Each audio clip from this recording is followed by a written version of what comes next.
తెలంగాణలోని కాళేశ్వరం ప్రాజెక్టుపై నెలల తరబడి కొనసాగిన వాదోపవాదాలకు ఎట్టకేలకు ముగింపు లభించింది. ప్రాజెక్టులో చోటు చేసుకున్న అవకతవకలపై పూర్తి స్థాయి విచారణ జరగాలనే ఉద్దేశంతో ఈ కేసును సీబీఐకి అప్పగించినట్టు సీఎం రేవంత్ రెడ్డి శాసనసభలో అధికారికంగా ప్రకటించారు. ఆదివారం జరిగిన అసెంబ్లీ సమావేశంలో ప్రాజెక్టు నివేదికపై దాదాపు 9 గంటల పాటు సుదీర్ఘ చర్చ జరిగింది. ఈ సందర్భంగా కాంగ్రెస్, బీఆర్ఎస్ మధ్య మాటల యుద్ధం తారాస్థాయికి చేరింది. ప్రభుత్వం తమ అభిప్రాయాన్ని స్పష్టంగా వివరించగా బీఆర్ఎస్ సభ్యులు తమ వాదనలను వినిపించారు. చివరికి అన్ని అభిప్రాయాలను విన్న తర్వాత సీఎం రేవంత్ రెడ్డి తుది నిర్ణయం ప్రకటించారు.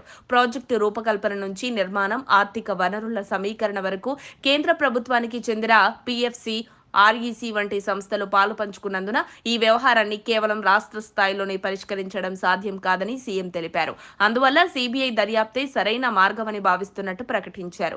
ఇప్పటి వరకు NDSA, vigilance, CAG, Ghosh commission వంటి సంస్థలు ఇచ్చిన నివేదికల్లో పలు అక్రమాలు బయటపడ్డాయని ఆయన గుర్తు చేశారు.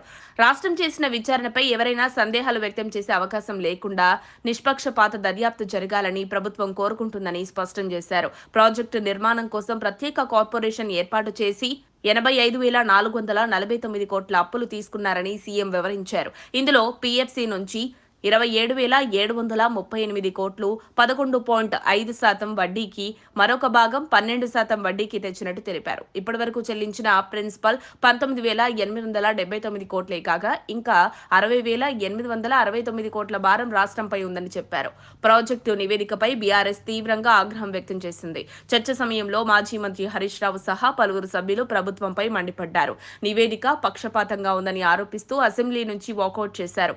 అనంతరం గన్ పార్క్ వద్ద నిరసన వ్యక్తం చేసి కమిషన్ కాపీలను చెత్తబుట్టలో పారేశారు.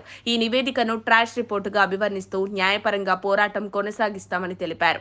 బీజేపీ ఎమ్మెల్యే పాల్వాయి హరీష్ బాబు మాత్రం సభలో ఉండి ప్రసంగించారు. తుమ్మిడిహట్టి వద్ద నీటి లభ్యత లేదన్న వాదన అవాస్తవమని ఆయన తేల్చి చెప్పారు. ప్రాజెక్టును మేడిగడ్డకు తరలించడం వల్ల పలు జిల్లాలకు నీరందే అవకాశం లేకుండా పోయిందన్నారు.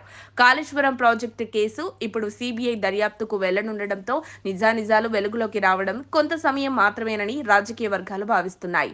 ఏదేమైనా బీఆర్ఎస్ భవిష్యత్తు అగమ్యగోచరమే అని చెప్పక తప్పదేమో.